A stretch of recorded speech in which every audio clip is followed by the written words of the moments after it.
भरत पादुका लेकर लौटे। तन पुलक शिथिल बरबानी, भरत रजधानी।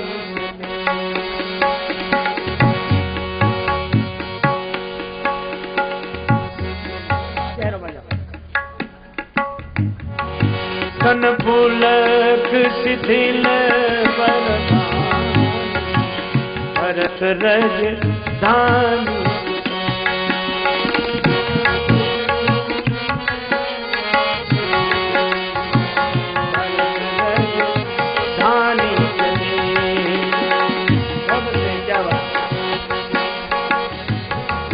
रघुवीर रजाय सुमानी, भरत रजधानी। रघुवीर रजाय सुमानी, भरत रजधानी। सीताराम कमल पद परिके, सीताराम कमल पद परिके।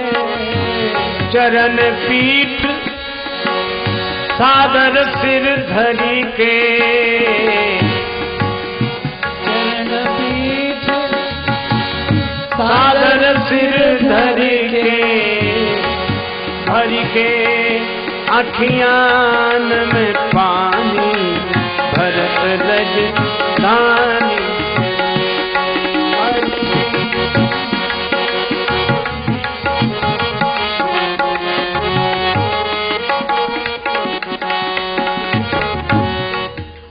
पादुका सिर पर लेकर आए, सिंहासन पर पादुका पधरादी। संदेश क्या मिला?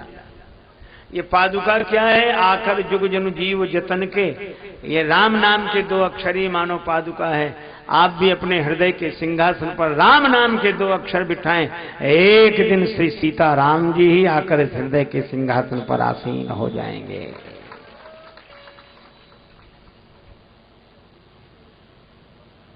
जयंत आया चित्रकूट में, भगवान का बल देखना चाहता है। और भगवान का बल देखना हो तो एक काम करे, जो भगवान के आश्रित हो उस पर प्रहार करे। सीता चरण चौंच अति भागा, जानकी माता के चरण में चंचुका प्रहार करके भागा। भाग ही जाता तो ठीक था, पर अभागा था, भागा।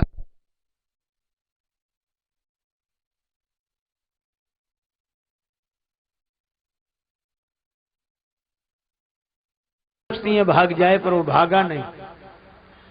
जयंत भागा नहीं क्योंकि अभागा था। भगवान का बल देखना चाहता था, क्यों भागे?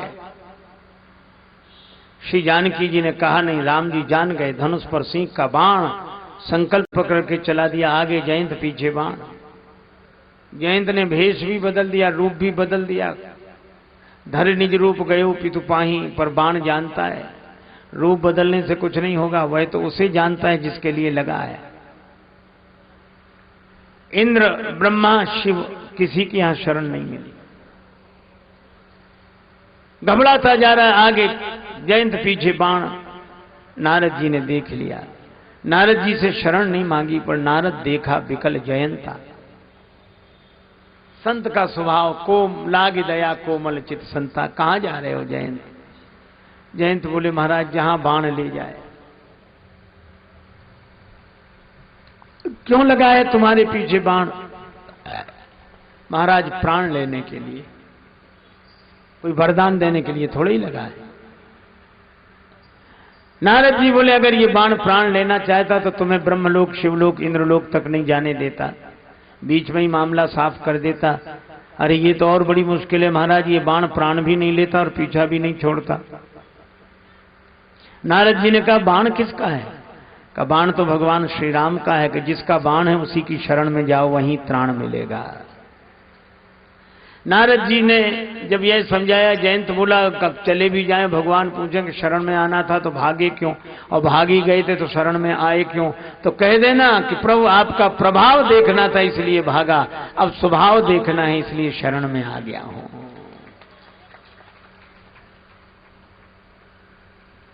और जयंत को भगवान ने क्षमा कर दिया। प्रभु छाणु करी छोह, को कृपालु रघुवीर सम।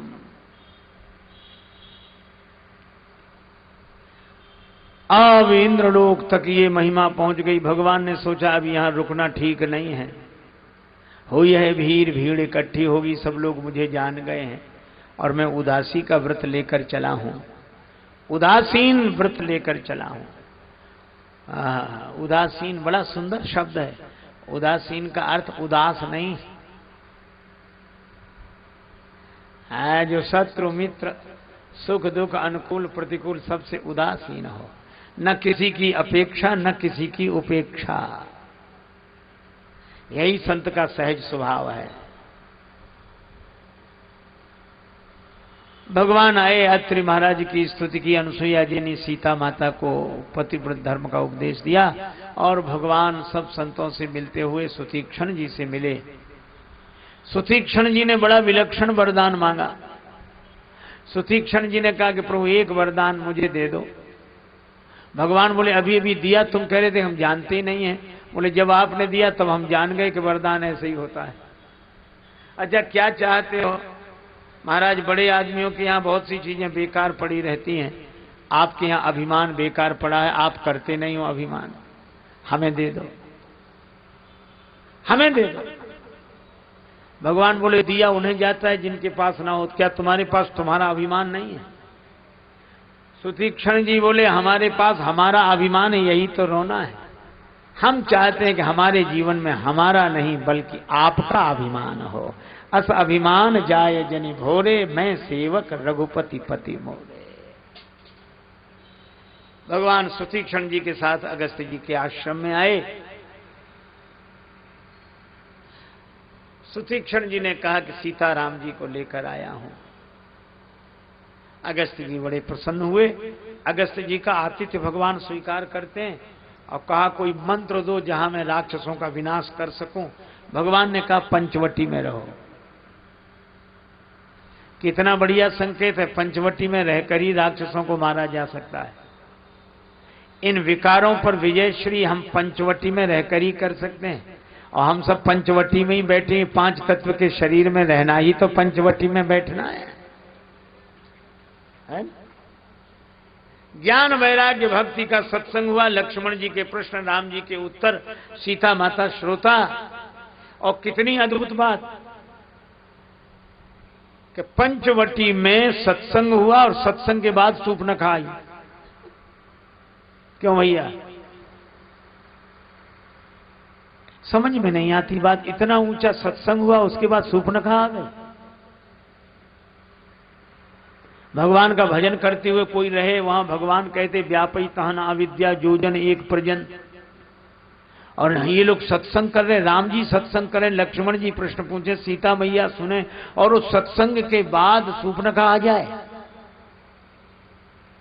कुछ लोग बोले ये तो बहुत अटपटी बात है, सत्संग के बाद सूर्पनखा को नहीं आना चाहिए। हमने कहा कि आना चाहिए। बोले क्यों? हमने कहा ये वही लोग हैं जो ये कहते हैं कि सत्संग के बाद सूर्पनखा क्यों आई। ये लोग ये नहीं पूछते हैं कि पढ़ाई करने के बाद परीक्षा क्यों आई। जब कोई साल भर पढ़ता है तो पढ़ाई के बाद उसकी परीक्षा की घड़ी आती है। तो सूर्पनखा है वासना। ये वासना सत्संगियों की परीक्षा लेने आती है कि सत्संग सही कि कच्चा। और इस वासना ने बड़ों बड़ों की नाक काट दी, पर धन्य है ये सत्संगी, इन्होंने वासना का ही विरूपीकरण कर दिया, नाक कान कट गए। खरदूषण के पास गई, खरदूषण मरे तब रावण के पास गई। रावण ने कहा ठीक है। मारीच के पास गया, अब बोला तुम हिरण बनो। मारीच बोला हम तो अच्छे भले आदमी हैं, हिरण तो पशु होता है, क्यों बनाते हो पशु? रावण बोला नहीं बनोगे, मार मार के बनाऊंगा।